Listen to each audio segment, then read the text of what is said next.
പൂമുത്തോളെ നീ എരിഞ്ഞ വഴിയിൽ ഞാൻ മഴയായി പെയ്തടി ആരിരാരം ഇടറല്ലേ മണിമുത്തേ കൺമണി.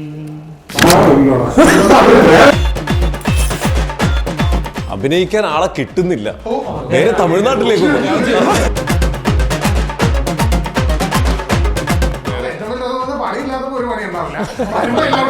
എല്ലാം കൂടി വരും.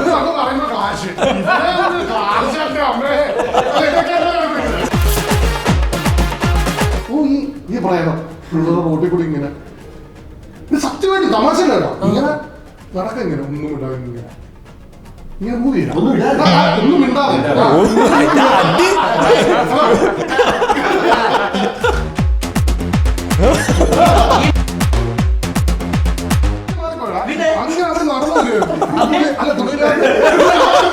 ഒറ്റയടിക്ക് ഇങ്ങനെ കോട്ടയം പുഷ്പരാജിന് ടീന ജോൺ ആയത് അത് ഫയറിൽ കഥ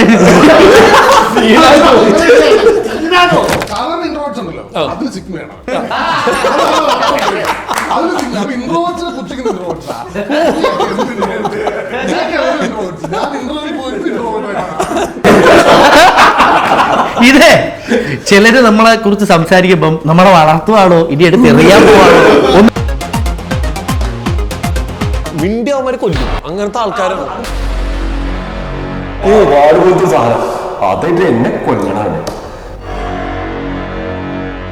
നമസ്കാരം, welcome to Jango Space. It's me Sreenath K Janardhanan. അപ്പോൾ വീണ്ടും ഒരു സിനിമ വിശേഷമായിട്ട് ഞാൻ എത്തിയിട്ടുണ്ട്. സിനിമയുടെ പേര് നിധിയും ഭൂതവും. ഈ പേര് തന്നെ നമുക്ക് ഇൻട്രസ്റ്റിംഗ് ആയിട്ടുള്ള ഒരു പേരൊക്കെയാണ്. എന്തായാലും നേരെ നമുക്ക് ഈ സിനിമ വിശേഷം പറയാൻ നമ്മുടെ കൂടിയിരിക്കുന്ന അതിഥികളിലേക്ക് കിടക്കാം. അഖിൽ ബ്രോ നമസ്കാരം, അനീഷ് ബ്രോ, അതുപോലെ തന്നെ നമ്മുടെ വിശ്വേട്ടൻ, നമ്മുടെ അശ്വിൻ ബ്രോ, റാഫി ബ്രോ, എല്ലാവരും ഉണ്ട്. എല്ലാവർക്കും സ്വാഗതം, നമ്മുടെ ഷോയിലേക്ക് സ്വാഗതം. അല്ല, സത്യത്തിൽ ആരാണ് നിധി? നിധി ഒരു പെണ്ണ.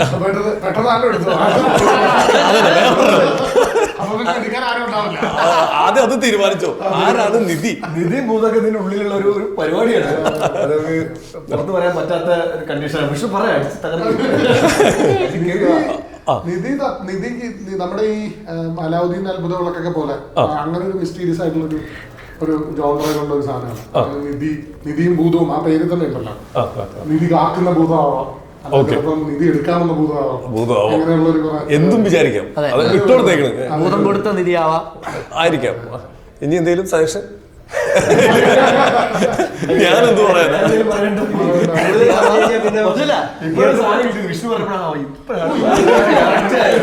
നിധി കൊടുത്ത ഭൂതമായി, നിധി എടുക്കാമെന്നതുമായി, കൊടുത്ത നിധി.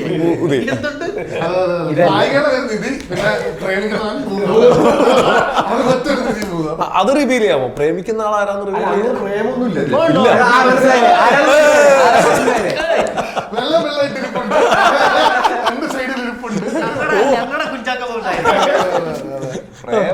നാണോ ഒക്കെ അത് പറയുമ്പോ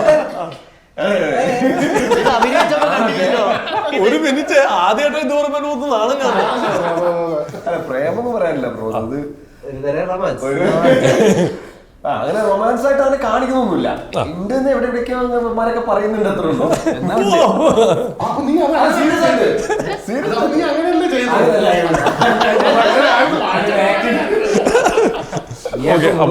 റൊമാൻസ് സീന്, ഒരു സോങ്, ഇതെല്ലാം കൊടുത്തിട്ട് മനസ്സിലായില്ല. അല്ല, നിങ്ങളുടെ കൂട്ടത്തിൽ റൊമാൻറ്റിക് വരാത്ത ആർക്കാ? എല്ലാവരും റാഫീനെ നോക്കുന്നു. ആണോ? റൊമാൻസ് തീരെ ഇല്ല, ഇഷ്ടമല്ല.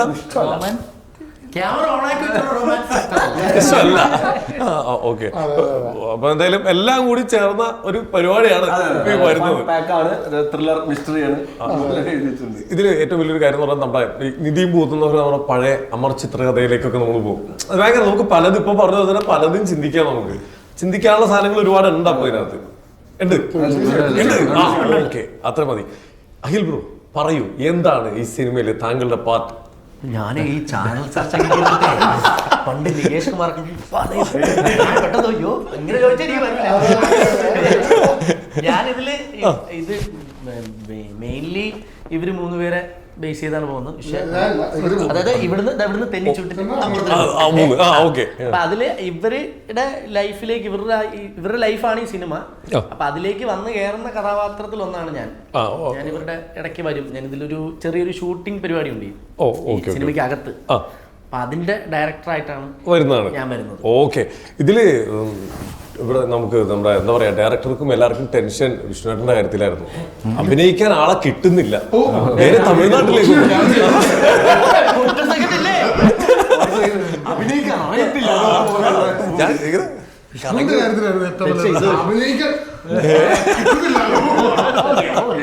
തമിഴിൽ നിന്ന് പിടിച്ചു വലിച്ചു കൊടുക്കുന്നൊക്കെയാണ്. അങ്ങനൊന്നുമില്ല. അത് ഈ പടത്തിന്റെ സമയത്ത് ഒരു തമിഴ് പടം ഒരെണ്ണം വന്നിരുന്നു. അപ്പൊ അതിന്റെ ഇടയ്ക്ക് ഭാഗ്യത്തിന് അത് സ്റ്റാർട്ട് ചെയ്യാൻ കുറച്ച് ഇതിലായതുകൊണ്ട് ഇത് തീർത്തിട്ട് പോകാൻ പറ്റില്ല.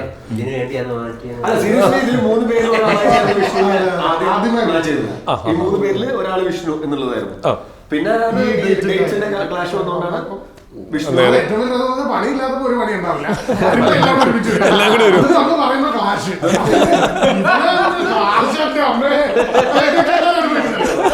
അതിന്റെ 3-4 പടമൊക്കെ ഒരുമിച്ച് 4 വരില്ല, 1-2 എന്നിട്ട് അടുത്ത് പണിയില്ലാതെ വീട്ടിൽ ഇരിക്കുക. അപ്പോഴാണെങ്കിൽ ആരെങ്കിലും സിനിമയിൽ വിഷ്ണുവിനെ വിളിച്ചാൽ അയ്യോ മറ്റേ പടത്തിൽ വീട്ടില് ഒറ്റയ്ക്ക് ക്ലാഷ് അടിച്ചിരിക്കുന്നു. ഭയങ്കര വരുമ്പം 2 പടമൊക്കെ ഒരുമിച്ച് വരും. എന്നിട്ട് അവിടെ ഇവിടെയൊക്കെ വിളിച്ച് ക്ലാഷ് എന്ന് പറയും. നമ്മൾ ആദ്യം ചാൻസ് വെച്ചിട്ടായിരിക്കും ഒരാൾ വിളിക്കുന്നത്. അപ്പൊ അവർ നേരിട്ട് പറയാൻ വിളിക്കുമ്പോ നമുക്ക് മറ്റേ പടം ചാൻസ് ചോദിച്ചേ. അപ്പൊ അങ്ങനെ ഒരു ബുദ്ധിമുട്ടുണ്ടായിരുന്നു. അപ്പൊ നമ്മളിപ്പോ ഓരോരുത്തരെ ഇങ്ങനെ പരിചയപ്പെട്ടൊക്കെ വരികയാണ്. അപ്പൊ നമ്മുടെ ബ്രോയിലേക്ക് എത്തിക്കൊണ്ടിരിക്കുകയാണ്. ബ്രോയ്ക്ക് നിങ്ങളൊരു ഇൻട്രോഡക്ഷൻ കൊടുത്താൽ മതി. എന്താണ് അശ്വിൻ ബ്രോ ഈ സിനിമയിൽ എന്താണെന്നാണോ മൊത്തത്തില് അശ്വിനെ മൊത്തത്തിലൊന്ന് ഇൻട്രൊഡ്യൂസ് ചെയ്യാൻ പറഞ്ഞത്? ഞാൻ ആദ്യം ശ്രദ്ധിക്കുന്നത് ഹൃദയം എന്ന് പറഞ്ഞ മൂവിയിലാണ്. അതിന്റെ കൂടെ കിടലായിട്ടൊരു ചെക്കൻ ഉണ്ടല്ലോ എന്നുള്ള രീതിയിലാണ് ഞാൻ ആദ്യം ശ്രദ്ധിക്കുന്നത്. ഞങ്ങൾ ആദ്യം മീറ്റ് ചെയ്യുന്നത് ഈ പടത്തിലാണ്. ഓക്കെ, ഹാപ്പി ആണല്ലോ.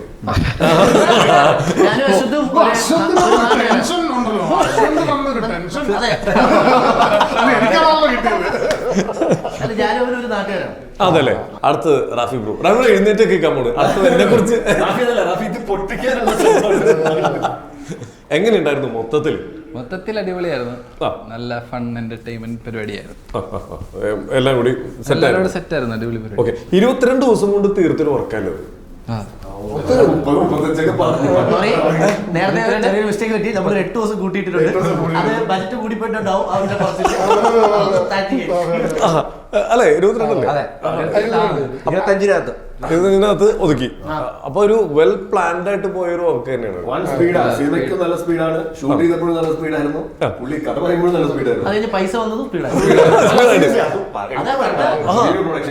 വളരെ കൃത്യമാണ് അങ്ങനത്തെ കാര്യങ്ങളൊക്കെ. അല്ല, ഇതിന്റെ ഒരു ബേസ് ലൈൻ പറയുകയാണെങ്കിൽ നമ്മുടെ ജയപ്രകാശ് എന്ന് പറഞ്ഞ ആളാണ് റൈറ്റർ. ജയേട്ടൻ പണ്ട് പുള്ളി ഇപ്പൊ മെഡിക്കൽ റെപ്പാണ്. അപ്പൊ പുള്ളി പണ്ട് മനോരമയില്, നമ്മുടെ മലയാള മനോരമ ആഴ്ചപ്പതിപ്പില് പുള്ളി നോവലുകൾ എഴുതിക്കൊണ്ടിരുന്ന ആളാണ്. പുള്ളി ഒരു 3-4 ഹിറ്റ് നോവലുകളുടെ രചയിതാവാണ്. അപ്പൊ അത് ഈ പറയുന്ന പോലെ എല്ലാം ഇതുപോലെ മിസ്റ്റീരിയസ് ആളുകളാണ്. അതുപോലെ പഴയ പരിപാടി എന്നുള്ള രീതിയിൽ ഒരു ഹുക്കിംഗ് പോയിന്റും ഒരു ത്രില്ലർ പശ്ചാത്തലമുള്ള പരിപാടി. അങ്ങനെയാണെങ്കിലല്ലേ നമുക്ക് ആഴ്ചപ്പതിവിടെ ആൾക്കാരെ ബുക്ക് ചെയ്യാൻ പറ്റുള്ളൂ. കാരണം അടുത്ത ആഴ്ച വരുന്നതിന് വെയിറ്റ് ചെയ്യണം. അപ്പൊ അങ്ങനെ വെയിറ്റ്, അപ്പൊ ഒരു 4 നോവലൊക്കെ എഴുതണമെന്നുണ്ടെങ്കിൽ പറഞ്ഞാൽ ആദ്യത്തെ ഹിറ്റ്, അങ്ങനെ എല്ലാ ഹിറ്റ് ഉണ്ടെങ്കിൽ മാത്രമേ നമുക്ക് നോവൽ എഴുതാൻ പറ്റുള്ളൂ. കാരണം അടുത്ത 3 എണ്ണമൊക്കെ കിട്ടണമെന്നുണ്ടെങ്കിൽ. അങ്ങനെ പുള്ളി പിന്നീട് അത് നിർത്തുകയും പിന്നെ മെഡിക്കൽ റെപ്പായിട്ട് പോവുകയും പിന്നെ പുള്ളിയുടെ പഴയ അന്ന് ഹിറ്റായിരുന്ന ഒരു നോവല് പുള്ളി റീവർക്ക് ചെയ്യാൻ വേണ്ടി ഇരുന്ന് അങ്ങനെ അത് എഴുതിക്കൊണ്ടിരിക്കുന്ന സമയത്ത്, സിനിമയ്ക്ക് വേണ്ടി പ്ലാൻ ചെയ്യുന്ന സമയത്താണ് പുള്ളിക്ക് ഇങ്ങനെ ഒരു ഐഡിയ കിട്ടുകയും ഇത് പുള്ളി എഴുതുകയും ചെയ്യുന്നത്. അപ്പൊ അതുകൊണ്ട് തന്നെ പുള്ളിയുടെ എഴുത്തിന് അങ്ങനത്തെ ഒരു ഫീൽ ഉണ്ട്.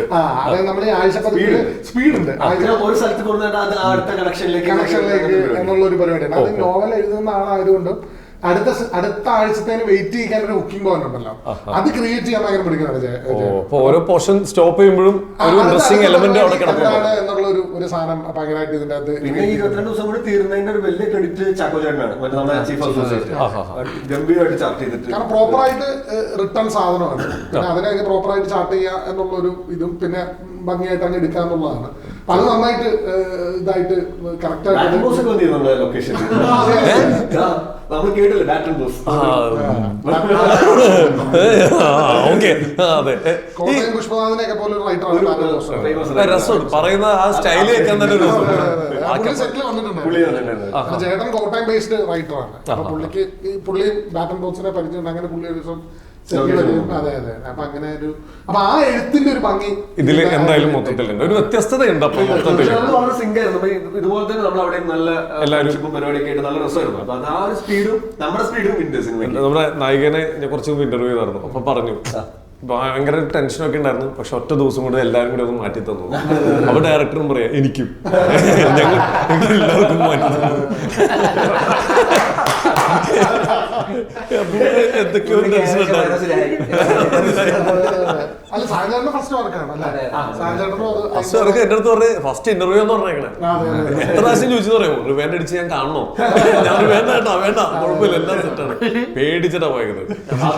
പുള്ളിക്ക് ഈഗോ ഇല്ലാത്തതുകൊണ്ടാണ് ഇത് വീണ്ടും ഒന്നുകൂടെ സ്പീഡായത്. അങ്ങനെയൊക്കെ ഉണ്ട്. ഓക്കെ, ഇപ്പൊ ഈ നിധി എന്ന് പറയുന്ന സങ്കല്പമില്ലേ, നമ്മൾ പണ്ട് പോലെ കുറെ കേട്ടിട്ടുണ്ട്, അവിടെ ഇവിടെയൊക്കെ അവിടെ നിധി കിട്ടിയിട്ടുണ്ട്, കേട്ടിട്ടുണ്ട് കുറെ. അങ്ങനത്തെ ആരുടെയും ലൈഫിൽ എവിടെയെങ്കിലും കേട്ടിട്ടുണ്ടോ നിധി നിധി എന്നുള്ളൊരു സംഭവം? ഇതുവരെ കേട്ടിട്ടുണ്ട്, നേരിട്ട് കേട്ടിട്ടുണ്ട്. ഞങ്ങളുടെ അവിടെ ഒരു ഇപ്പോഴും ഒരു വലിയൊരു കുഴി കിടപ്പുണ്ട്. ഇപ്പോഴും പറയുന്നത് പണ്ട് അവിടുന്ന് മറ്റേ ഇതില്ലേ ഈ ഡയമണ്ട് പോലുള്ള സാധനങ്ങൾ അകത്തുണ്ടായിരുന്നു, അതവിടെ ഉണ്ടെന്ന് ആരോ പറഞ്ഞിട്ട് അന്ന് കുഴിച്ചതാണ്, പക്ഷെ കിട്ടിയില്ല. അത് കള്ളക്കഥയാണ്, സത്യമാണെന്ന് അറിയില്ല. അങ്ങനെയൊക്കെയുള്ള പറച്ചിലുണ്ട്. ഞാനും കുഞ്ഞിലേക്ക് പോയിട്ട് അവിടെയുണ്ട്. അതിപ്പോ പറഞ്ഞ നമ്മളെ എല്ലാവരും ആറുപേരകത്തു പോകും.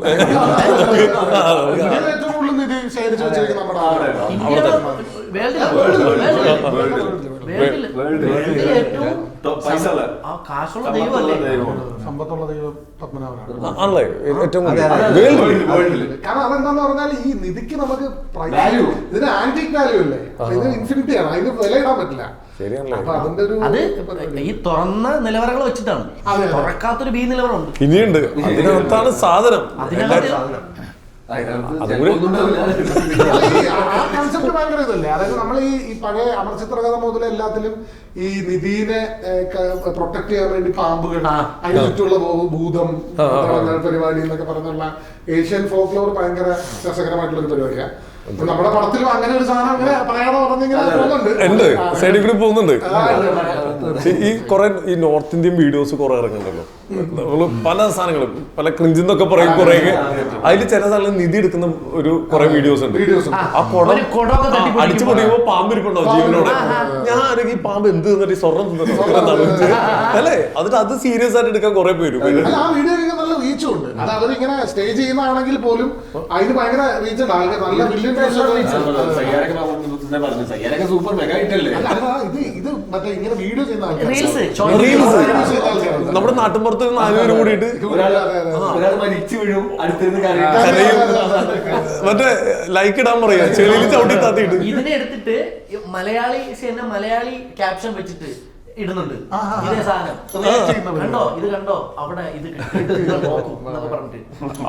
ഇനി ഒരു കാര്യം കൂടി ചോദിക്കട്ടെ, നിങ്ങളോട് ചോദിക്കല, പ്രേതത്തിനെ കണ്ട ആരെങ്കിലും ഉണ്ടോ ഇതില്? അത് എനിക്കൊരു അനുഭവം ഉണ്ട്. എവിടെ? ചേട്ടന്റെ പറയാദ്യം രണ്ടും ഒരു പ്രേതം അത് കേറുമെന്ന് നോക്കട്ടെ. എന്റെ ഭയങ്കര രസമുള്ള കോളേജ് പഠിക്കുന്ന സമയത്തായിരുന്നു. കോളേജ് പഠിക്കുന്ന സമയത്ത് ഞാനിവിടെ കൊച്ചിൻ യൂണിവേഴ്സിറ്റിയിലാണ് പഠിച്ചത്. അപ്പൊ യൂണിവേഴ്സിറ്റിയിൽ നമുക്ക് ഫസ്റ്റ് ഇയർ ഹോസ്റ്റൽ കിട്ടാൻ കുറച്ച് പാടാണ്. അപ്പൊ നമ്മള് വെളിയിൽ ആണ് താമസിക്കുന്നത്, ഫസ്റ്റ് ഇയർ മാത്രം വെളിയിൽ താമസിക്കുന്നത്. അപ്പൊ നമ്മൾ ഫസ്റ്റ് ഇയേഴ്സ് ഒക്കെ താമസിക്കുന്ന ഒരു വെളിയിൽ ഹോസ്റ്റലുകളുണ്ടാവും. അപ്പൊ കൊച്ചിൻ യൂണിവേഴ്സിറ്റി വലിയ ക്യാമ്പസാണ്, കാടൊക്കെ ആയിട്ട് കുറെ ഭയങ്കര നമ്മുടെ കാര്യയുടെ ക്യാമ്പസ് ഒക്കെ പോലത്തെ ക്യാമ്പസാണ് അത്. അപ്പൊ ഞങ്ങൾ അതിന്റെ വെളിയിലൊരു ഹോസ്റ്റലിലാണ് താമസിക്കുന്നത്. അപ്പൊ നമ്മൾ എല്ലാ ദിവസവും ഈ പറഞ്ഞ രാത്രിയിൽ കഥയൊക്കെ പറഞ്ഞ് അവിടെ 11 മണിക്ക് പൂട്ടുന്ന ഒരു കടയുണ്ട്, അവിടെ പോയി ചായ കുടിച്ചിട്ട് തിരിച്ചു വരുന്ന ഒരു പരിപാടി. അപ്പൊ നമ്മുടെ ഈ കൊച്ചിൻ യൂണിവേഴ്സിറ്റിയിൽ ആ സമയത്ത് ഹിന്ദിക്കാരും ഒക്കെ ഉള്ള ഒരു സാധനമാണ്. അപ്പം 3 ഫ്ലോറുള്ള വീട്, താഴെ ഓണർ താമസിക്കുന്നു, മേളത്തെ ഇതിൽ ഓരോ ഫ്ലോറിലും. അപ്പൊ ഞങ്ങളുടെ 2ാമത്തെ ഫ്ലോറിൽ ഹിന്ദിക്കാർ, 3ാമത്തെ 4ാമത്തെ മലയാളികൾ, പിന്നെ ഫൈനലി ഒരു സപ്ലൈ ചെയ്താൽ വന്ന ആൾക്കാർ, അവരൊക്കെ ആയിട്ട് ഒരു ഇങ്ങനെയാണ് കഴിയുന്നത്. അപ്പം ഈ പറയുന്ന പോലെ ഞങ്ങള് ഇതുപോലെ 11 ശരിക്കും പ്രായതക്കറയൊക്കെ പറഞ്ഞിങ്ങനെ നടന്ന് തിരിച്ചിങ്ങനെ വരിക. അപ്പൊ ഞങ്ങൾ ഇങ്ങോട്ട് ഹോസ്റ്റലിലേക്ക് കയറാറുണ്ട്, ഫുള്ളി ഇട്ടാ സ്ട്രീറ്റിലേക്ക് വിളിച്ച് മാത്രമേ ഉള്ളൂ. അപ്പൊ ഞങ്ങളിങ്ങനെ നടന്നു വരാനായിട്ട് ഇങ്ങനെ വീടിന് അങ്ങോട്ടേക്ക് കയറാൻ പോകുമ്പോൾ ഞങ്ങളുടെ ഈ ബിൽഡിങ്ങിന്റെ സൈഡിലായിട്ട് ഒരു പഴയ കടയുണ്ട്, അതിങ്ങനെ പൊളിഞ്ഞിട്ട് കിടക്കുക. അത് ഇതൊന്നുമില്ല. അതിന്റെ ഫ്രണ്ടിൽ ഒരു വെള്ളം, ലിറ്ററലി ശരിക്കും വെള്ളമായിട്ട് ഒരു വെസ്റ്റുകാരാണ്, പക്ഷെ പൂച്ച കണ്ണൊക്കെ ആയിട്ടുള്ള ഒരു ലേഡി. പുള്ളിക്കാരി ഇങ്ങനെ നമ്മളിങ്ങനെ നോക്കുന്നു, പുള്ളിക്കാരി നമ്മളിങ്ങനെ നോക്കുന്നു. അവൻ എന്റെ അപ്പുറത്ത് ഇങ്ങനെ കൂട്ടുകാരാണ് ഇത് കാണുന്നത്. അവരുടെ അങ്ങോട്ട് നോക്കിയെന്ന് പറഞ്ഞിട്ട് നമ്മളെല്ലാരും കാണുന്നു. പുള്ളിക്കാരൻ നൈസായിട്ട് ഇങ്ങനെ മൂവ് ചെയ്ത് സൈഡിലേക്ക് മാറി ഈ രോമാഞ്ചിപ്പോഴും ശരിക്കും ഞങ്ങൾ കണ്ട അപ്പൊ നമുക്ക് ഭയങ്കര പേടി അപ്പൊ നമ്മള് പിന്നെ അങ്ങോട്ട് പുള്ളിക്കാരെ കാണുന്നില്ല അപ്പൊ ഞങ്ങള് കാരണം ഒരു സെക്കൻഡത്തെ നമ്മൾ കണ്ടല്ല പെട്ടെന്ന് ഓടി നമ്മൾ നേരെ മേളിൽ കയറി ഓടിച്ചെന്ന് മേളിൽ ചെന്നിട്ട് കൂട്ടായിട്ട് താഴെ പോയിട്ട് സീനാണ് അപ്പൊ അവര് പോടാ അടിച്ചിട്ടുണ്ടോ എന്നൊക്കെ ചോദിക്കുന്നുണ്ട് ഇങ്ങനെ നീ എന്ത് പറഞ്ഞത് താഴെ ഉണ്ടെന്നൊക്കെ പറഞ്ഞിട്ട് നമ്മളോട് സപ്ലൈ ചെയ്താൽ പാസ് ഔട്ട് ആയിട്ട് ചെയ്യുന്നുണ്ട് പിന്നെ അവന്റെ പ്രേതം എന്നൊക്കെ പറഞ്ഞിട്ട് ചേട്ടാ വാ കാണി അപ്പൊ നമുക്ക് ഇത് പ്രേതമാണ് നമ്മൾ കണ്ടല്ലോ അപ്പൊ പ്രേതമാണ് ഇത് എന്താണെന്ന് നമുക്ക് ഇങ്ങോട്ട് ഡൈസെക്ട് ചെയ്യാൻ പറ്റുന്നില്ല പക്ഷെ നമ്മൾ കാണുകയും ചെയ്തു ലിറ്ററലി കാണും 3 പേരും കണ്ടു അപ്പൊ പുള്ളി പറഞ്ഞു അപ്പൊ ഞാൻ നോക്കട്ടെ എന്നൊക്കെ പറഞ്ഞ് പുള്ളിയും വരുന്നുണ്ട് അപ്പൊ പുള്ളി 3 പേര് കണ്ടു പിന്നെ ഇത് കളമശ്ശേരിയിലാണല്ലോ നടക്കുന്നത് അല്ലാതെ വേറെ എങ്ങും അല്ലല്ലോ അപ്പൊ ഇത് എന്താണെന്ന് അറിയാൻ വേണ്ടി പുള്ളി താഴേക്ക് വന്നു അപ്പൊ ഞാൻ പറഞ്ഞ ആരും വരുന്നില്ല അപ്പൊ വന്നടാ കാണിക്കണം എവിടാ എന്റെ പ്രേതം എന്നൊക്കെ പറഞ്ഞിട്ട് ഞാൻ ചേട്ടാ ഫ്രണ്ടിൽ നടക്കും ഞാൻ വരാന്ന് പറഞ്ഞിട്ട് ഞാൻ പുള്ളിനെ ഇങ്ങനെ കൊണ്ടുപോകും അപ്പൊ സ്റ്റെപ്പൊക്കെ ഇറങ്ങി താഴെ ചെന്ന് പുള്ളി ഇങ്ങനെ എന്റെ ഫ്രണ്ട് ഇവിടെ ഒന്നുമില്ല നീ എന്തി പറഞ്ഞത് പുള്ളി ഇവിടെ നീ പോടാ ഇവിടെ പുള്ളി അയ്യോ എന്ന് പറഞ്ഞ് പുള്ളി ഓടി ഞങ്ങൾ ഓടി എല്ലാവരും മേളിൽ കയറി അപ്പൊ മേളിൽ ഇങ്ങനെ നമ്മുടെ റൂമിൽ നിന്ന് ഇങ്ങനെ താഴെ റോഡാണ് അപ്പൊ ഇവിടെ ബിൽഡിങ് താഴെ റോഡ് ഇവിടെയാണ് സംഭവിക്കുന്നത് സൈഡിലായിട്ടാണ് സംഭവിക്കുന്നത് നമ്മളെല്ലാം മേളിൽ കയറി നോക്കുക ഓ ഈ പ്രേതം റോഡിൽ കൂടി ഇങ്ങനെ ഇത് സത്യമായിട്ട് തമാശയില്ലല്ലോ ഇങ്ങനെ നടക്കുക ഇങ്ങനെ ഒന്നും ഇടാതെ ഇങ്ങനെ ഇങ്ങനെ മൂവ് ചെയ്യും ഒന്നും മിണ്ടാതെ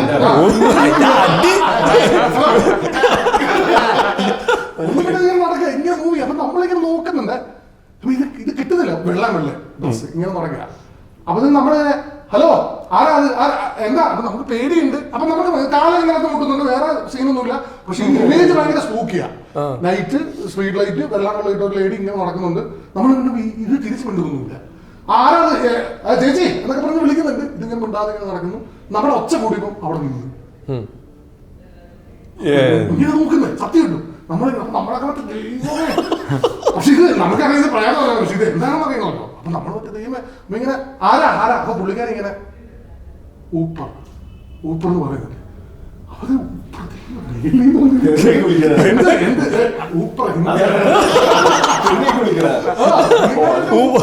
കൈ നോക്കി മേളിലൊക്കെ കാണിക്കുന്നത് അപ്പൊ ഞങ്ങൾക്ക് അപ്പൊ കോനെ എന്നൊക്കെ പറഞ്ഞ് നമ്മളിങ്ങനെ ചോദിക്കുന്നുണ്ട് പക്ഷെ പുള്ളിക്കാരി ഒന്നും മിണ്ടുന്നില്ല പുള്ളിക്കാരി പിന്നെ തല മാറ്റിയിട്ട് കുറച്ച് ഫ്രണ്ടിലേക്ക് കിടക്കുന്നുണ്ട് അപ്പൊ നമ്മള് കോനെ കിതർച്ചേ എന്നൊക്കെ പറഞ്ഞ് ഇങ്ങനെ ഒച്ചയ്ക്ക് ചോദിക്കുന്നു പുള്ളിക്കാരി വീണ്ടും നോക്കിയിട്ട് എന്ത് സീനാണെന്ന് അറിയില്ലോ അപ്പൊ ഇവിടെ ഇങ്ങനെ ഒച്ച അപ്പൊ നമ്മളിങ്ങനെ ഒച്ച ഉണ്ടായിക്കൊണ്ടിരിക്കുക അപ്പൊ നമുക്ക് താഴത്തെ ആന്റി നമ്മുടെ ഓണർ ആന്റി ഉണ്ട് ഓണർ ആന്റി നേരെ വെളിയിൽ ഇറങ്ങി വന്നിട്ട് നമ്മളിങ്ങനെ നോക്കി ആ പ്രായത്തിന് നോക്കി നേരെ പ്രായത്തിന് എടുത്ത് നിന്നിട്ട് മറ്റേ ഗേറ്റ് ചാരിട്ട് ഞങ്ങൾ ഇത് എന്താണ് സീൻ ഇത് വർത്തമാനം കണ്ടിട്ടാണ് ഞങ്ങളെ നോക്കിയിട്ട് കളിപ്പ് അതിന്റെ താഴേക്ക് പോകുന്നത് ആന്റി നാളോടാ എന്ത് സീനാണ് എന്താ സംഭവം എന്നറിയാം സംഭവം എന്താന്ന് പറഞ്ഞാല് നമ്മുടെ ഈ നടുക്കത്തെ ഇതുണ്ട് അവിടെ ഹിന്ദിക്കാര് മറ്റേ നോർത്ത് ഇന്ത്യൻസ് ആണ് അവിടെ താമസിക്കുന്നത് അപ്പൊ അവർക്ക് കുക്ക് ചെയ്യാൻ വേണ്ടി വരുന്നത് നോർത്ത് ഇന്ത്യൻ ഫാമിലിയാണ് അതിൽ ഭാര്യ ഭർത്താവുണ്ട് അപ്പൊ ഈ ചേച്ചി എന്ത് ചെയ്യും ഇതുപോലെ പെണ്ണുങ്ങൾ വേറെ പല സ്ഥലങ്ങളിൽ അവിടെ പോയി കഴിക്കും ഭക്ഷണം ഉണ്ടാക്കി കൊടുത്തിട്ട് ഇവരെല്ലായിടത്തും പോയി കുക്ക് ചെയ്യുന്ന കപ്പിൾസ് ആണ് അപ്പൊ ഈ അപ്പൊ എല്ലാം കഴിഞ്ഞ് ലാസ്റ്റ് കുക്ക് ചെയ്യാൻ വരുന്നത് നമ്മുടെ ഫ്ലാറ്റിന്റെ താഴെയുള്ള ഇന്ത്യക്കാരുണ്ടല്ല ഈ ബോയ്സ് ഹൗസിൽ ലേഡീസിന്റെ പ്രവേശനമില്ലല്ലോ അപ്പൊ ഇതിന് ഈ രാത്രി കള്ളുകൂടിമാരും ഒക്കെ നടക്കുന്ന വഴി അപ്പൊ ഞാൻ പോയി കുക്ക് ചെയ്തിട്ട് വരാം നീ അതൊരു ഇവിടെ നിന്നു എന്ന് പറഞ്ഞാൽ പുള്ളിക്കാരെ അവിടെ നിർത്തിയേക്കുന്നത് മാറി നിന്നു കാരണം ആമ്പിളാരാണ് ഹോസ്റ്റലൊക്കെ ഉള്ളതല്ലോ കമന്റ് അടിക്കും അതുകൊണ്ട് ആര് മൈൻഡ് ചെയ്താലും മൈൻഡ് ചെയ്യാൻ നിൽക്കണ്ട ഇവിടെ ഞാൻ പെട്ടെന്ന് പോയി ചപ്പാത്തി കഴിഞ്ഞവരെ ഉണ്ടാക്കിയിട്ട് വരാം പത്താം മേലുണ്ട് പുള്ളിക്കാരി മലയാളിയാണല്ലോ ഊപ്പർ എന്ന് പറഞ്ഞ ഏറ്റവും മേലുണ്ട് ഞാനായിട്ട് ഇവർക്ക് മലയാളം അറിയത്തില്ലല്ലോ ഇവരെയാണ് നമ്മൾ വന്നിട്ട് നടന്നു കൊണ്ട് കാണുന്നത് ഇപ്പൊ ഇവരെന്ത് ചെയ്തോ അയ്യോ പിള്ളേരെ ഇപ്പൊ കമന്റ് അടിക്കണ്ടെന്ന് കഷ്ടകാലത്തിന് അന്ന് പുള്ളിക്കാരി വെള്ളം അതല്ല ഒരു കാര്യം ചോദിക്കട്ടെ ഇപ്പൊ ആ ഹൗസ് ഓണർ ചേച്ചി വന്നില്ല അവര് നടന്ന് വീട്ടിൽ പോയെങ്കിൽ എന്തും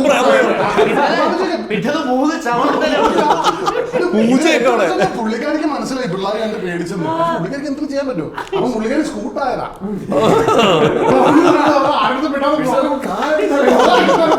എന്താണെന്ന് പേടിച്ച സത്യം പറഞ്ഞാൽ അതാണ് എന്റെ ഒരു ഗോസ്റ്റ് എൻകൗണ്ടർ എന്ന് പറഞ്ഞാൽ 15 മിനിറ്റായിരുന്നു ഉണ്ടായിരുന്നത് 15 മിനിറ്റായിരുന്നു അങ്ങനെ ഒരു സംഭവം ഉണ്ടായിരുന്നു പക്ഷെ 15 മിനിറ്റിൽ നമ്മൾ ഭയങ്കര ഒരു out of the world experience ആയിരുന്നു ഞാനേ എങ്ങനെയുണ്ട് മേളിൽ പോയോ ഇത് പറഞ്ഞപ്പോഴേക്കും എനിക്ക് ലൈഫിൽ വേറെ സാധനം. ഓക്കെ, അഖിൽ ബ്രോ വെക്കുന്നു കോപ്പ നമ്പർ 2. അന്നല്ലേ ഇത് കേട്ടിട്ട് ഇത് കയറി ഞാൻ ഈ വെറുപ്പാകത്ത് അന്ന് കാറിലിരിക്കും. അപ്പൊ ഞാൻ ഗ്രൂപ്പിൽ ഉള്ള സമയം. അപ്പം എനിക്ക് ഒരു സ്പ്ലെൻഡർ ബൈക്കാണ്. അപ്പൊ ബാഗിൽ എന്റെ ഷോക്ക് കൊണ്ടുപോകുന്ന കോസ്റ്റ്യൂംസ് ആയിട്ട് ഇച്ചിരി വലിയ ബാഗ് ഉണ്ടാവും. അപ്പൊ ഞാൻ വെളുപ്പിന് 1-1:30 മണിക്ക് തിരുവനന്തപുരത്ത് മലയൻകീഴ് പാപ്പനംകോട് റൂട്ടുണ്ട്. ഞാൻ അതുവഴി ഇങ്ങനെ വരും. വെളുപ്പിന് ഒരു 1-1:30 ആ ടൈമൊക്കെ കഴിക്കണം. അപ്പൊ മഴ, നല്ല മഴ. അപ്പൊ ഞാൻ ബൈക്ക് ഒരു സൈഡിലോട്ട് ഒതുക്കി വെച്ച്. അപ്പൊ മറ്റേ പഴയ പെട്ടിക്കടയില്ലേ, ചെറിയൊരു മറ്റേ മഞ്ഞ പോലത്തെ മഞ്ഞ തീരാറായ ലൈറ്റ്, ഇവിടുന്ന് പുക അടിച്ചടിച്ച് ആ ലൈറ്റ്. അപ്പൊ ആലോചിച്ചു അത്രയും വെളിച്ചമുള്ളൂ അത്. നേരെ ഒന്ന് അവിടെ ഞാൻ ബൈക്ക് വെച്ചിട്ട് ഇങ്ങനെ ഇരുന്നു. അപ്പം ബാഗ് എടുത്തിട്ടില്ല. ഇതാ ചുമരിൽ ചാരിയിരിക്കണം. ചാരി നല്ല സുഖമായി കുഷൻ സീറ്റ് പോലെ. അതിലേക്ക് ഇരുന്ന് കുറച്ചേരം ഇരുന്ന് മഴ തോരുന്നില്ല. അങ്ങനെയൊക്കെ ഇങ്ങനെ ഇരുന്ന് ഞാൻ അവിടെ നിന്ന് ഉറങ്ങി. വെളുപ്പിന് 1:30 മണിക്ക് ഉറങ്ങി. കുറച്ച് നേരം കഴിയുമ്പോൾ എനിക്ക് ഇതുവരെ കിട്ടാത്തൊരു സ്മെല്ല് എനിക്ക് ഫീൽ ചെയ്യണം. ഒരു സ്മെല്ല് ഇങ്ങനെ ഫീൽ ചെയ്തു. ഞാൻ ഇങ്ങനെ ഇത് ചെയ്യുന്നുണ്ട്. ഞാൻ ഇങ്ങനെ കണ്ണു തുറന്നു. ഇപ്പം ഫ്രണ്ടിൽ മഴ പെയ്തുകൊണ്ടിരിക്കുന്നുണ്ട്. തോരാറായി. ഇങ്ങനെ സ്മെല്ല് കിട്ടുന്നുണ്ട്. അപ്പോൾ എൻ്റെ സൈഡിൽ നിന്ന് ഇങ്ങനൊരു സൗണ്ട്. അതായത് എൻ്റെ കൈ രണ്ടും എനിക്ക് എടുത്ത് ഓടണം, എന്തെങ്കിലും ചെയ്യണം. അപ്പോൾ ഈ സൗണ്ട്. അപ്പൊ ഒരു 2 മണിയായിട്ടുണ്ട്. ഞാൻ ഇങ്ങനെ എടുത്തിട്ട് എനിക്കറിയാം എന്റെ അടുത്ത് ഒരാളിങ്ങനെ ഇരിക്കുവാണ്. എന്റെ അടുത്ത് ഒരാളിരിപ്പുണ്ട്. എനിക്ക് വ്യക്തമാണ്. എന്റെ തല ഇങ്ങനെ ആക്കാൻ പറ്റില്ല, കണ്ണ് മാത്രം അടിക്കുന്നുള്ളൂ. ഇവിടെ ഒരാളിങ്ങനെ ഇരിപ്പുണ്ട്.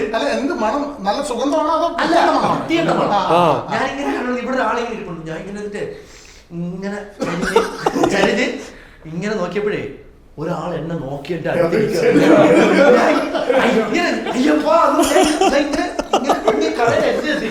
സംഭവം അറിയോ, ഞാൻ വന്നിരുന്ന് ഉറങ്ങി.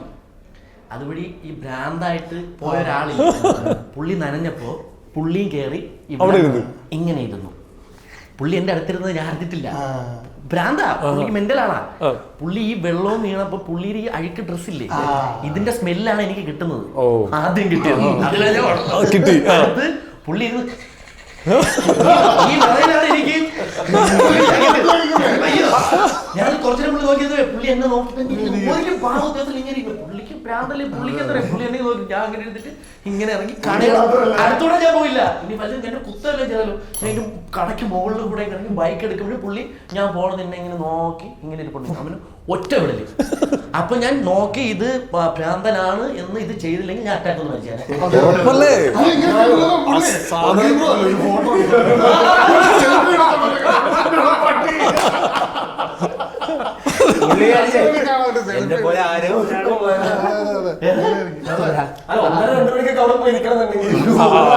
അല്ല, പുള്ളി ആലോചിക്ക, പുള്ളി ഇവനെന്താ ഭ്രാന്ത.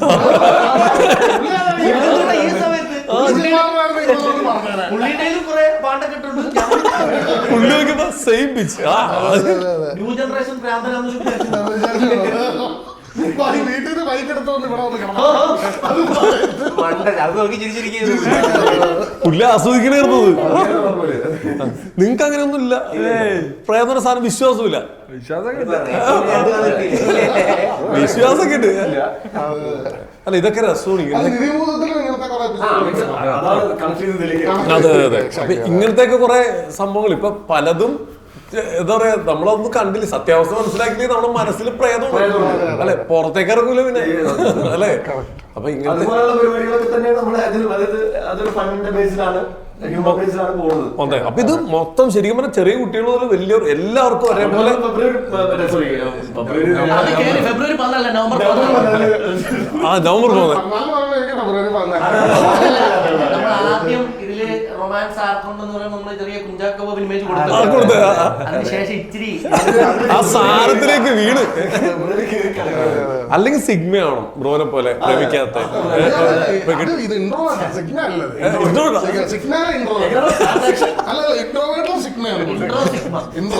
സിഗ്മയിൽ ഇൻട്രോവേർട്ട് ഉണ്ട്. സാധാരണ ഇൻട്രോവേർട്സ് ഉണ്ടല്ലോ, അതിന് സിഗ്മയാണ്. ഇൻട്രോവേർട്സിനെ പുച്ഛിക്കുന്ന ഇൻട്രോവേർട്സാ.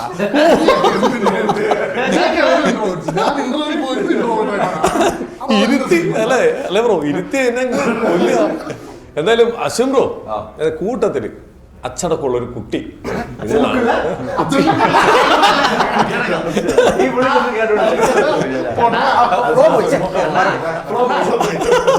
പ്രാധാന്യമുള്ളത് നമുക്ക് ജനങ്ങളെ കൂടി അറിയിക്കരുത്. അതല്ല, ഇടയ്ക്കിടയ്ക്ക് അനീഷ് ബ്രോയുടെ ഡൗട്ട് വരും. നേരത്തെ സീരിയസ് ആയിട്ട് പ്രയത്നം എല്ലാരും പേടിച്ചിരിക്കും.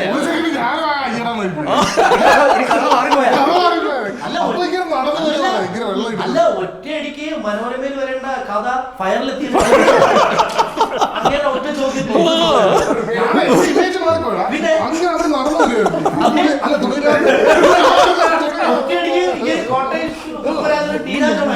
നേരെ മാറി.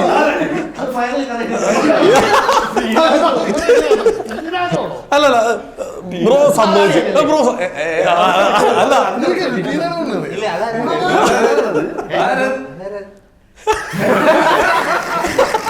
എങ്ങനെ ഇവരൊക്കെ അഡ്ജസ്റ്റ് ചെയ്യുന്നുണ്ട്? അങ്ങ് അഡ്ജസ്റ്റ് ചെയ്യാൻ പറ്റും, എന്ത് ചെയ്യാൻ പറ്റും, കാസ്റ്റ് മാറ്റാൻ പറ്റില്ലല്ലോ. അത് ശരി. ഞാൻ പിന്നെ ഇവരെ കൂട്ടത്തിലേക്ക് ഇറങ്ങി ചെന്നു, ലെവലിലേക്ക് ഇറങ്ങി ചെന്നു. എനിക്ക് മാത്രം തോന്നുന്നു, നിങ്ങൾക്ക് തോന്നുന്നു അറിയില്ല, സംസാരത്തിൽ ഒരു ലാലേട്ടനാണ്. ഞാൻ ഇവരോട് ചോദിച്ചത്. ഇല്ല, ഒരു ചെറിയ പേരിലുണ്ട് അശ്വത്തിലാൽ. പിന്നെ അല്ല, നമ്മളടുത്ത കളി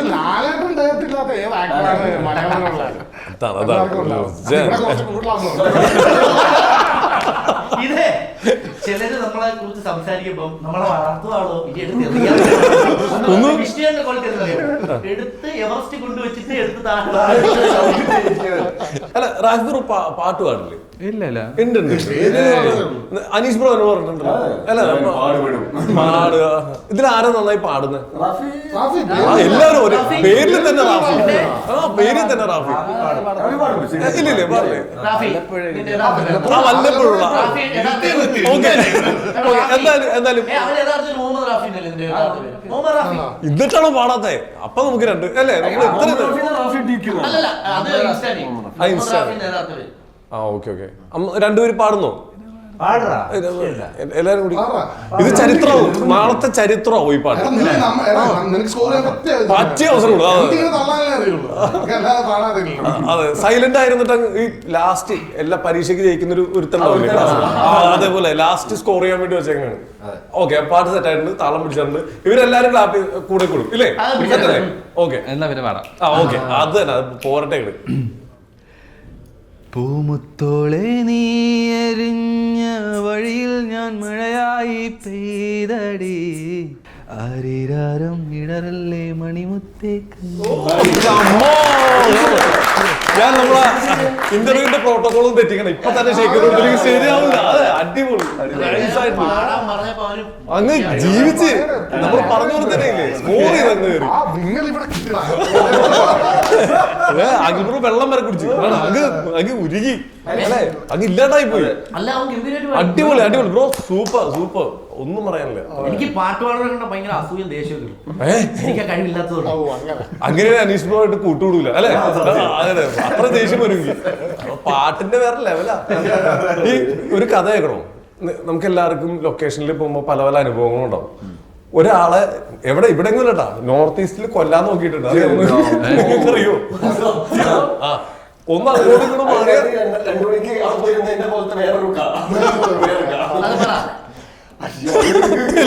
പറ അത് പറ.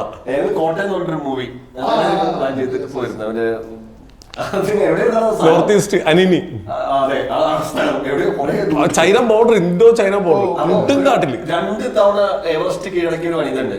അവരെയാണ് നമ്മുടെ വഴികാട്ടി. അവർക്ക് എമൗണ്ട് കൊടുത്തിട്ട് നമ്മളെല്ലാവരും അവിടെ പോയി അവരെ ടീം, കുറച്ച് ടീമുണ്ട്, അങ്ങനെ കിടന്ന് തിരിയ സകല വാളും കത്തിയും തോക്കും ഒക്കെ എടുത്ത് ഉപയോഗിക്കാൻ അറിയാവുന്ന പിള്ളേര്. ആ പിള്ളേരുടെ കൂട്ടത്തിലേക്കാണ് ഇദ്ദേഹം ചെന്നിട്ട് നമ്മളെല്ലാരും ഉണ്ട് കേട്ടോ, ജോയിൻ ആയി.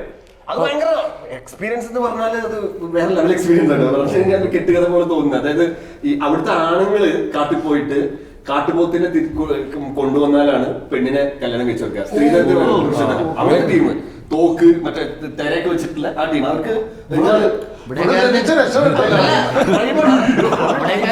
അവർക്ക് കൊടുത്തേക്കാണ്. അവർക്ക് ഗവൺമെന്റ് ഓക്കെ പറഞ്ഞു. രാജീവ് ഗാന്ധി മരിച്ചതിന് ശേഷം അവർക്ക് അങ്ങനെ പ്രധാനമന്ത്രി അറിയില്ല. ഏറ്റവും ഷോക്കിംഗ് വന്നത് എന്താണെന്ന് അറിയില്ല, നമ്മൾ ആ സ്ഥലത്ത് പോയ സ്ഥലത്ത് അവിടെ 4-5 പേര്, എനിക്ക് ഹിന്ദി അറിയില്ല, നമ്മൾ ഡയറക്ടർ അടുത്തൊക്കെ ഒന്ന് സംസാരിക്കുന്നുണ്ട്. അപ്പൊ എന്താ വിഷയം എന്ന് വെച്ചാൽ ഇവന്മാരി 4-5 പേര് അവിടെ അടിമകളാണ്, തടവിൽ ഇരിക്കുക. ഒരു കോളനി, ഒരു ചെറിയ കോളനി. അങ്ങനത്തെ ഒരു സംസ്കാരമുള്ള പെർമിഷൻ ഇല്ലാണ്ട് ആ കാട്ടിലേക്ക് കയറി അടിമകള് രാവിലെ തൊട്ട് വിറക് കയറി ഒരാളോട് അവിടെ മിലിറ്ററി ഉണ്ട്. പക്ഷെ ആ റോഡൊക്കെ ക്ലീൻ ചെയ്യണം. BRO സെക്ഷൻ, അതാണ്. പിന്നെ ബോർഡോ മറ്റേ തീവ്രവാദികൾ മറ്റേ ടീമും അങ്ങനെ ഒരു ഈ ലോകത്ത് പോയിട്ട് ഞാൻ ഇതിനെ വെല്ലുവിളിച്ചതാ.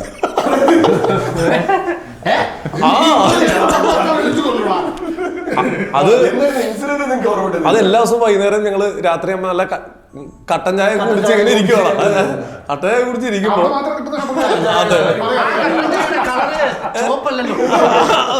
അല്ല അപ്പോ എന്തോ കൂട്ടത്തില് നായകൻ അനീഷാണ്.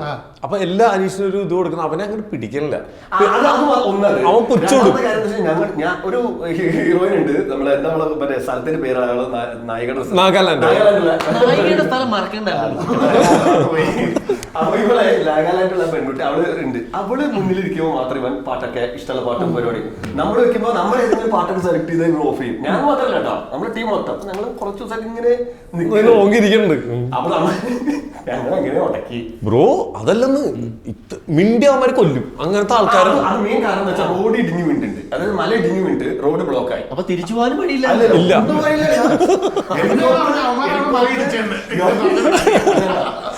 ഇടിഞ്ഞു കിടക്കുന്നില്ല. അപ്പൊ ഞങ്ങള് ഇത്ര ഷൂട്ടിന് പോയല്ലേ, അപ്പൊ ഷൂലൊക്കെ പാന്റിലൊക്കെ ഇത്ര ചളിയാ. അപ്പൊ അവരോട് പറഞ്ഞു അവരുടെ വണ്ടി എന്ന് പറഞ്ഞാല് ടാറ്റാ സുമോ എങ്ങനെ എല്ലാ സ്ഥലത്തും കയറി പോകുന്ന പരിപാടിയാണ്. അപ്പൊ അവരോട് പറഞ്ഞു അപ്പുറത്തേക്ക് ആക്കിത്താന്ന് പറഞ്ഞു. ബാക്കി വണ്ടികളൊക്കെ പോയി. ഇപ്പം പറഞ്ഞു എനിക്ക് ആക്കി തരില്ല, നിങ്ങൾ നടന്നു പോയിക്കോളാൻ പറഞ്ഞു. അത് ആണ് ഉടക്ക് തുടങ്ങി. അത് ന്യായമായ ഉടക്കാണ്. പക്ഷെ ഞാൻ ഇത്ര സീരിയസ് ആയി വിചാരിച്ചില്ല. അവരുണ്ടല്ലോ രാത്രി ലാസ്റ്റ് ദിവസം ലാസ്റ്റ് ഞങ്ങൾ ബാക്കപ്പ് പറയാൻ പോണു. അന്ന് മരിക്കാനും പോണു. ഞാൻ നോക്കിയപ്പോ കത്തി വാള് പോലത്തെ ഒരു സാധനം അതായിട്ട് എന്നെ കൊല്ലണാണ്. ചർച്ചയില്ല അല്ലെ, ചർച്ചയൊന്നുമില്ല. കൊല്ലണം, ഇവരെ കൊല്ലണം, എന്നെ കൊല്ലണം. വേറെ ഒന്നും അറിയണ്ട. അവ അടിച്ച് വലിച്ച് സെറ്റായിട്ട് നിൽക്കുക. വേറെ എന്തൊക്കെയോ പരിപാടികളുണ്ട്.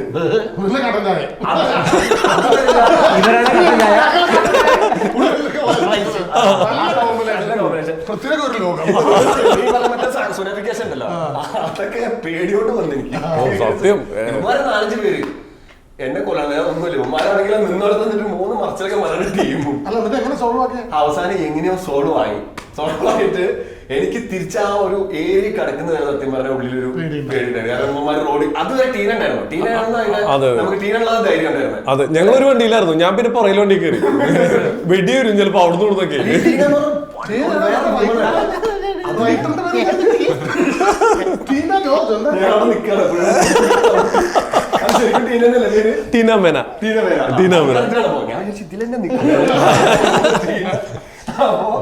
ആ ടീന ഉണ്ടായതോ, ടീന ഭയങ്കര സ്ട്രോങ് ആണ്. അവരുണ്ടായതുകൊണ്ട് ഇത് മാത്രം സേഫ് ആയി ചത്തില്ല. അതെ, ചുരുക്കി പറഞ്ഞില്ല. ഇവിടെ ഇരിക്കുന്നു. സത്യം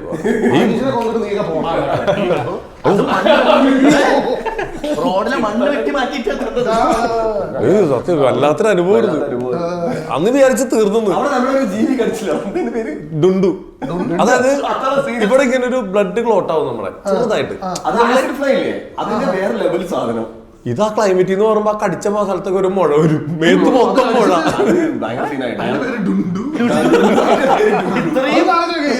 കടിച്ചിട്ട് നാട്ടിൽ വന്നിട്ട് വേണം ഇത് പഴുക്കാൻ. നാട്ടിലെ ഹോസ്പിറ്റലിൽ പോകണം.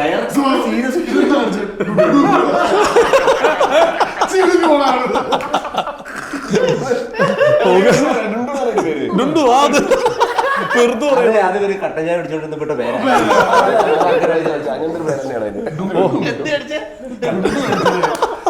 അയ്യോ അത് മറ്റേ ഇത് പട്ടി കടിച്ചിട്ടുണ്ടെങ്കിൽ അവിടെ പോകാം. ഇവർ അവിടുത്തെ ഒരു ചായന്റെ പേരുണ്ട്.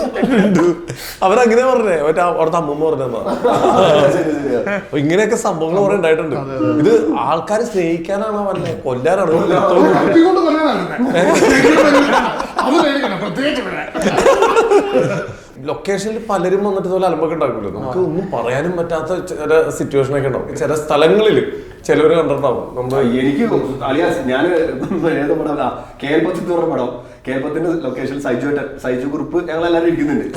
അപ്പൊ ഒരുത്തിങ്ങനെ വരുന്നുണ്ട്, അതായത് നിക്കല്ലേ ഒരുത്തിങ്ങനെ വന്നിട്ട് ലൊക്കേഷൻ ഒക്കെ ഇങ്ങനെ നോക്കി ഞങ്ങളൊക്കെ നോക്കുന്നത്. അപ്പൊ നമ്മളിങ്ങനെ ചർച്ച ചെയ്തോണ്ടിരിക്കുക എല്ലാവരും ഇങ്ങനെ നോക്കി. ഇത് സൈജുട്ടോ ചോദിച്ചോട്ടോ, ഇങ്ങനെ നോക്കിയിട്ട് ഫോട്ടോ സൈജുട്ടിന് ഇങ്ങനെ ഫോട്ടോ പറയാ, ഒന്നും പറയാതെ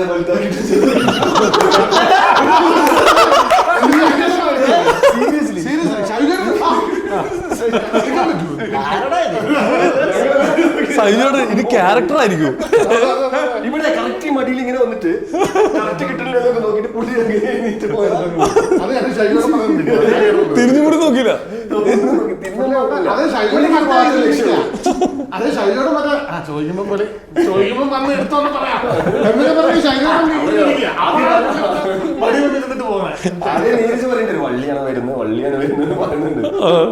ഓക്കെ ബ്രോ, അപ്പൊ നമ്മുടെ സമയം ഏകദേശം കഴിഞ്ഞിരിക്കുകയാണ്, സുഹൃത്തുക്കളെ കഴിഞ്ഞിരിക്കുകയാണ്. അപ്പൊ എന്തായാലും പറയാൻ നിന്ന് ഒരുപാട് വിശേഷങ്ങൾ പറഞ്ഞിങ്ങനെ പോകേണ്ടി വരും.